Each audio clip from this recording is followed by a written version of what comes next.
way that you and the 12 other women were sexually assaulted on that night in November of 2011, I found in my research an almost identical systematic where they entrap you, they play good cop, bad cop, they rip your clothes off, they rope you.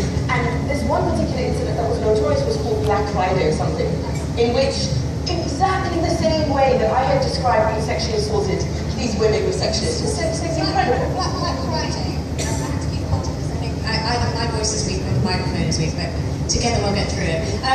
So Black Friday was the most shameful episode, I think, in British parliamentary history. I truly believe it, and it was the last-ditch chance for the suffragettes to get what they wanted in 1911. They were as close as they had ever got to getting the vote. They weren't going to get the vote equally. Only some women would be given the vote, women over 30 and women who owned property.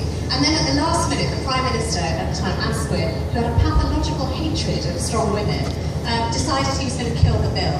And so this march took place on Westminster, led by Emmeline Pankhurst and, as it happens, Sophia Dilip Singh, an Indian princess. And there's this whole thing of otherness, you know, like, why is this brown woman fighting for white women? You know, this thing was asked again and again at the time.